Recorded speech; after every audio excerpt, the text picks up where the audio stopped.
Hello दोस्तों, welcome my YouTube channel. दोस्तों, आज आप सबके लेकर आए हैं यूपी त्रिपासी के लिए कंप्यूटर का 20 मोस्ट इम्पॉर्टेंट क्वेश्चन। दोस्तों, यदि आप जून असिस्टेंट, स्टेनो, एजीटीए, लेखपाल की तैयारी कर रहे हैं जिसमें कंप्यूटर आता है, तो ये सेशन आप सबके लिए मोस्ट इम्पॉर्टेंट होगा। तो जेई में भी क्वेश्चन आते हैं, ठीक है, जो यूपी त्रिपासी के थ्रू होता है, तो वो आप सबके लिए भी इम्पॉर्टेंट है। तो दोस्तों, सबसे पहले आप सब सेशन को लाइक और वीडियो को शेयर आप सब ज़रूर कर दें। तो चलते हैं, पहला क्वेश्चन क्या है देखिए। डेटा कम्युनिकेशन में simplex, half duplex, full duplex को अलग अलग श्रेणियों में इसलिए रखा जाता है क्योंकि ये किस मूलभूत विशेषता पर आधारित होते हैं। तो इसकी मेन विशेषता क्या है? तो विशेषता इसकी क्या है कि डेटा फ्लो की दिशा और एक साथ ट्रांसमिशन की क्षमता के आधार पर ऐसा किया जाता है, ठीक है। तो सबसे पहले आप सबको पता होना चाहिए सिंपलेक्स, हाफ डुप्लेक्स और फुल डुप्लेक्स क्या होता है, ठीक है। इसको हम बता दें एक बार, क्योंकि यहाँ से क्वेश्चन बना है प्रीवियस ईयर में। देखिए, सिंपलेक्स क्या होता है, इसमें जो सिग्नल होता है ना, ये एक दिशी होता है, यूनिक डायरेक्शन होता है, ठीक है। मान लेते हैं यहाँ से भेजा गया, ये आप हैं, ठीक है। यहाँ से केवल एक दिशा में भेजा जा सकता है, जैसे टेलीविज़न हो गया, ठीक है। उसमें जो भी डेटा आएगा केवल आप देख सकते हैं, ठीक है। तो एक दिशी होता है। और क्या है, दूसरा है हाफ डुप्लेक्स। हाफ डुप्लेक्स मान लेते हैं एक इधर है और एक इधर है।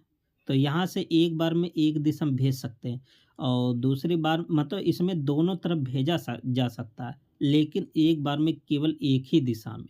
जैसे वाका टाकी हो गया ना, जो फ़ोन वाली है, तो आप पे क्या कर सकते हैं, एक बार में केवल एक दिशा में भेज देंगे सिग्नल, फिर दूसरी बार में दूसरे दिशा में भेज सकते हैं, लेकिन एक बार में केवल एक ही दिशा में। ऐसा नहीं इधर भेजे फिर इधर, ऐसा नहीं होता।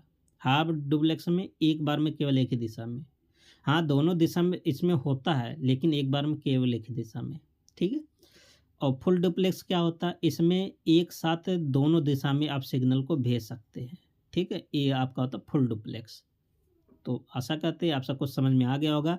तो अगर ये आप सबको समझ में आ गया तो देखिए, डेटा फ्लो की दिशा और एक साथ ट्रांसमिशन की क्षमता के आधार पर तभी तो तीनों अलग अलग है। तो इसका आंसर क्या बन जाएगा? सी बन जाएगा।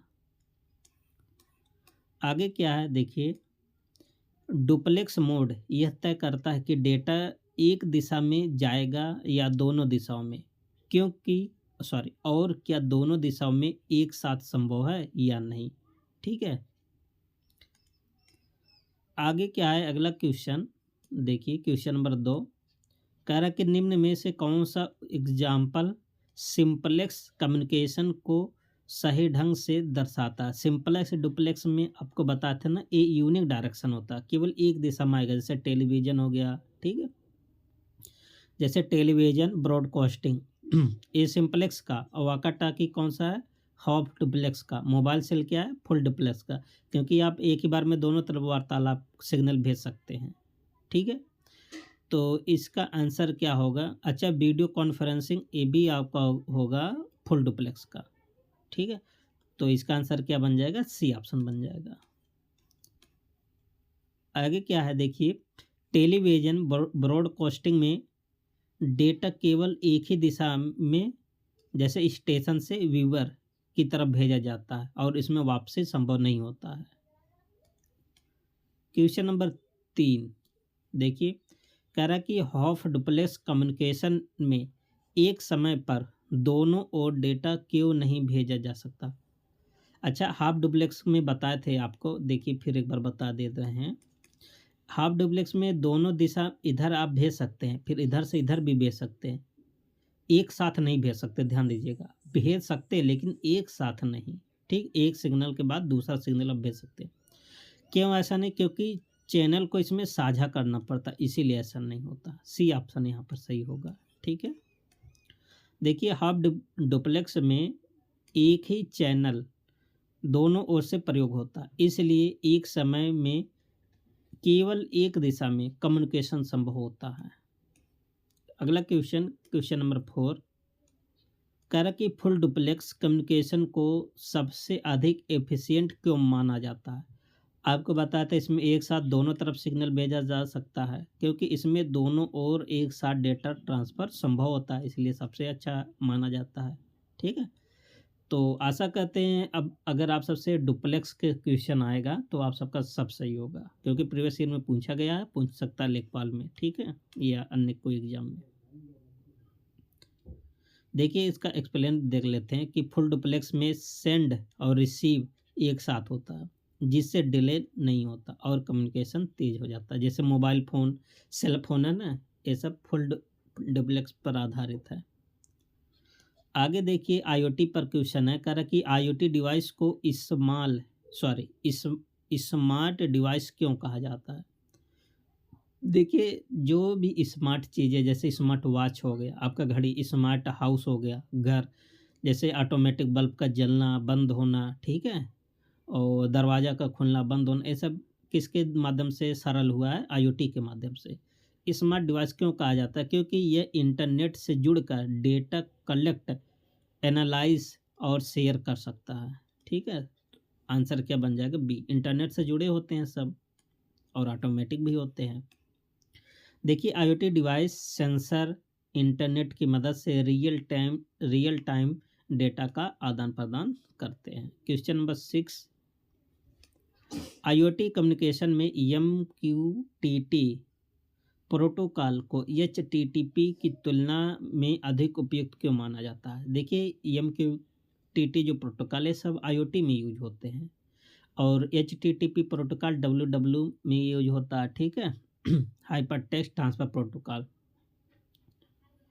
तो क्यों ये अधिक होता है यूट्यूब, क्योंकि एमक्यूटीटी लाइट वेट और लो बैंडविड्थ पर काम करता है। ध्यान दीजिए एमक्यूटीटी का जो ये विशेषता है आप सबको याद होनी चाहिए, ये किस पर काम करता है, लाइट वेट पर और लो बैंडविड्थ पर भी काम कर सकता है।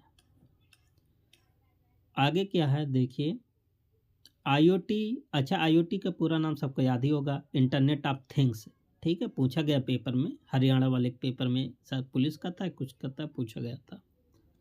डिवाइस सीमित पावर और बैंडविड्थ पर काम करते हैं, इसलिए लाइट वेट प्रोटोकॉल इसमें ज़रूरी होता है। आईओटी डिवाइस क्यों ऐसा ज़रूरी होता है, क्योंकि इन सब में ना लो एनर्जी कंजप्शन होती है। जैसे आप सब कोई स्मार्ट वॉच है ना, एक दिन चार्ज कर लेंगे, कम से कम एक हफ्ता तो चलेगा, 7 दिन, 8 दिन, 10 दिन, 12 दिन, जैसा भी हो, तो इसमें लो एनर्जी लगता है। ठीक है, अच्छा एक होता आईओटी, एक होता है आईओटी। ठीक है, आईओटी का मतलब इंटरनेट ऑफ थिंग्स, ये डबल आईओटी का मतलब क्या है, यहाँ जो डबल आईओटी में एक आई जुड़ गया ना, इसका मतलब इंडस्ट्रियल इंटरनेट ऑफ थिंग्स।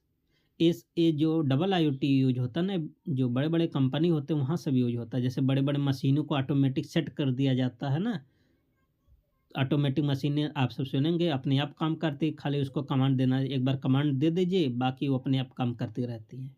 तो वहाँ आईओटी यूज होता है। और जो आईओटी आपके जो घर हो गया, स्मार्ट हाउस हो गया, वहाँ सब यूज होते हैं। ठीक है, question number next, IoT device cyber attack के लिए अधिक संवेदनशील क्यों होते हैं। देखिए आईओटी डिवाइस आप जानते हैं इंटरनेट से जुड़ा हुआ होता है। ठीक है, तो यहाँ पर साइबर अटैक का खतरा भी बना रहता है। तो लिमिटेड सिक्योरिटी और रिसोर्सेस कंस्ट्रेंट्स के कारण। ठीक है, तो आंसर इसका क्या बन जाएगा, बी। देखिए कम मेमोरी, कम प्रोसेसिंग पावर और कमज़ोर ऑथेंटिकेशन आईओटी को असुरक्षित बनाते हैं। क्वेश्चन नंबर 8, एमएस वर्ड में सुपर स्क्रिप्ट का प्रयोग वैज्ञानिक और गणितीय दस्तावेजों में क्यों आवश्यक है। एक होता है सब स्क्रिप्ट, एक होता है सुपर स्क्रिप्ट। ठीक है, नाम आप सब सुने होंगे। तो पावर स्क्वायर रेफरेंस नंबर दिखाने के लिए किसका प्रयोग करते हैं, सुपर स्क्रिप्ट, जैसे 3 की पावर 2 है ना। आगे क्या है देखिए, इसके लिए शॉर्टकट की क्या, control plus shift plus plus equal. ठीक है, सुपर स्क्रिप्ट छोटे ऊपरी अक्षरों में, जैसे पावर, जैसे एक्स स्क्वायर, इसको सुपर स्क्रिप्ट कहते हैं। फुट नोट ये सब दर्शाने के लिए यूज किया जाता है। अगला देखिए क्वेश्चन क्या है, क्वेश्चन नंबर है 9। कह रहा कि केमिकल फार्मूला लिखते समय सब स्क्रिप्ट का प्रयोग क्यों अनिवार्य होता है। तो सब स्क्रिप्ट, जैसे अगर केमिकल फार्म, जैसे H2O पानी का फार्मूला होता है ना, ये जो ऐसे छोटा सा 2 यहाँ लिखा है, इसको बोलते हैं सब स्क्रिप्ट। केमिकल सिंबल्स में ऑटो एटॉमिक स्ट्रक्चर दर्शाने के लिए ऐसा किया जाता है। आंसर क्या बन जाएगा, बी। आप सबके क्वेश्चन में केवल इसी का शॉर्टकट रूप पूछ लेगा कि सब स्क्रिप्ट का शॉर्टकट फार्मूला क्या है। कंट्रोल प्लस इक्वल इसका होता है, ठीक है। जैसे H2O हो गया, CO2 हो गया, जैसे फार्मूला सब स्क्रिप्ट के माध्यम से लिखा जाता है। Question number 10। MS वर्ड में टैब की का प्रयोग केवल स्पेस देने के लिए नहीं बल्कि किस एडवांस्ड कार्य करने के लिए किया जाता है। मतलब जो MS वर्ड में टैब फार्मूला होता है ना, इसका यूज स्पेस के साथ साथ और किस एडवांस काम के लिए किया जाता है, ये आप सबसे पूछा है। तो और किसके लिए किया जाता है, पैराग्राफ अलाइनमेंट और आइडेंटिफिकेशन के लिए, इंडेंटेशन के लिए, कंट्रोल करने के लिए किया जाता है, ठीक है। तो इसका आंसर क्या बन जाएगा, बी। देखिए टैब से left, centre, right, decimal alignment संभव होती है, ठीक है। क्वेश्चन नंबर नेक्स्ट कह रहा कि एक्सेल में कंट्रोल प्लस शिफ्ट प्लस एक कॉमा शॉर्टकट का प्रयोग किस व्यवहारिक कार्य के लिए किया जाता है। तो करंट डेट, अगर एक्सेल की बात कर रहे हैं, ध्यान देना एक्सेल में अगर करंट डेट आपको लाना है ना, डेट, तो यही शॉर्टकट की दबाएंगे, कॉलन, कंट्रोल प्लस कॉलन वाला चिन्ह, ठीक है। तो इसके माध्यम से आज की तुरंत डेट सेल में आ जाती है, याद कर लीजिए। शॉर्टकट की से एक्सेल से खूब आते थे। राउटर और स्विच में सबसे बड़ा तकनीकी अंतर क्या है। तो ये सब नेटवर्किंग डिवाइस है, ठीक है। तो दोनों में अंतर क्या है, तो देखिए राउटर जो होता है ना, राउटर नेटवर्क के बीच राउटिंग का काम करता है, जबकि स्विच लोकल नेटवर्क में डेटा को फॉरवर्ड करता है। ये दोनों में अंतर होता है, ठीक है, और दोनों नेटवर्किंग डिवाइस है। आगे क्या है देखिए, राउटर आईपी एड्रेस के आधार पर नेटवर्क को जोड़ता है, स्विच मैक एड्रेस पर काम करता है। स्विच किस एड्रेस पर काम करता है, मैक एड्रेस पर। आप सब याद कर लीजिए, इंपॉर्टेंट है। अगला क्वेश्चन करके वैन वाइड एरिया नेटवर्क, लैन लोकल एरिया नेटवर्क की तुलना में अधिक जटिल क्यों माना जाता। तो वाइड एक देश से दूसरे देश को जोड़ता है, ठीक है, और वैन क्या कहता है, सॉरी लैन क्या कहता है, एक मतलब एक सीमित एरिया में इसका प्रभाव रहता है, क्योंकि ये बड़े भौगोलिक क्षेत्र में फैला होता है वैन, ठीक है। तो आंसर क्या बन जाएगा, बी बन जाएगा। क्वेश्चन नंबर 14 देखिए, ऑपरेटिंग सिस्टम को कंप्यूटर सिस्टम का मैनेजर क्यों कहा जाता है, ठीक है। आप जानते हैं ऑपरेटिंग सिस्टम क्या होता है, पूरे कंप्यूटर को चलाता है, और इसी का मैनेजर क्यों कहा जाता है, क्योंकि ये सीपीयू हो गया, मेमोरी हो गया, इनपुट आउटपुट हो गया, सिक्योरिटी हो गया, इन सबको नियंत्रित करता है कौन, आप जानते हैं ऑपरेटिंग सिस्टम। इंटरफेस भी प्रदान करता है, ठीक है। क्वेश्चन नंबर 15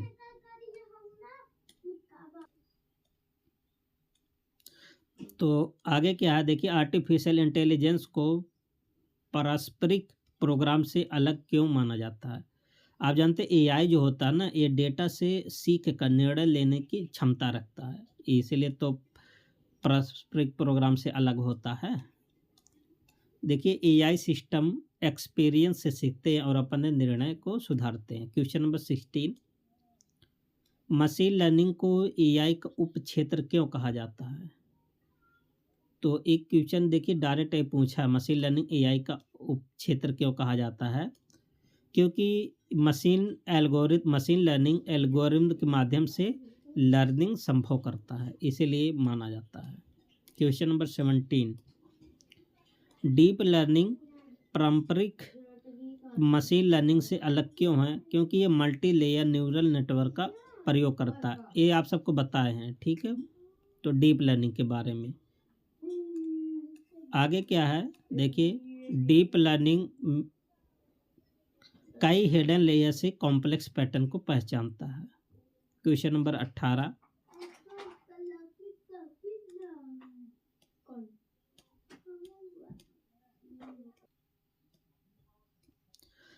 आगे क्या है, क्वेश्चन नंबर 18 इंडस्ट्रियल।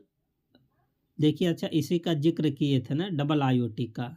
इसका पूरा नाम इंडस्ट्रियल इंटरनेट ऑफ थिंग्स को सामान्य आईओटी से अधिक क्रिटिकल क्यों माना जाता है? क्योंकि ये बड़े बड़े कंपनियों में यूज होता है, क्योंकि ये इंडस्ट्री, मशीन और सेफ्टी से जुड़ा होता है। ठीक है, ऑप्शन क्या बन जाएगा? सी सही हो जाएगा।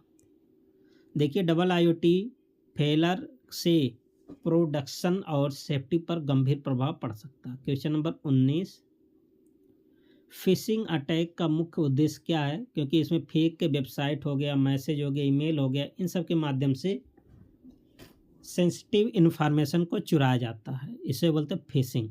ठीक है, आप सबको कई बार फिशिंग के बारे में बताए हैं। देखिए फिशिंग यूजर को धोखा देकर पासवर्ड हो गया, ओटीपी हो गया, बैंक डिटेल हो गया, ये सब प्राप्त करता है। क्वेश्चन नंबर 20 और लास्ट क्वेश्चन है, कह रहा कि इंटरनेट हो गया, नेटवर्क डिवाइस हो गया, डुप्लेक्स कम्युनिकेशन हो गया, आईओटी हो गया, एआई, साइबर सिक्योरिटी, इन सभी को एक साथ जोड़ने वाला सबसे मूलभूत आधार क्या है? तो मूलभूत आधार पूछा है, तो आप कहेंगे कौन सा मूलभूत आधार है? डेटा कम्युनिकेशन और नेटवर्किंग प्रिंसिपल्स है। ठीक है, तो दोस्तों ये 20 क्वेश्चन का सेट आप सबको कैसा लगा, आप सबका स्कोर कितना, आप सब कमेंट बॉक्स में ज़रूर बताएं। और यदि आप सब नोट्स चाहते हैं डीप में कंप्यूटर यूपी जीके का, तो आप सब चैनल के होम पेज पर जाकर वहाँ पर कॉन्टैक्ट नंबर होगा। ठीक है, आप वहाँ से संपर्क कर सकते हैं। मिलते हैं नेक्स्ट वीडियो में, तब तक के लिए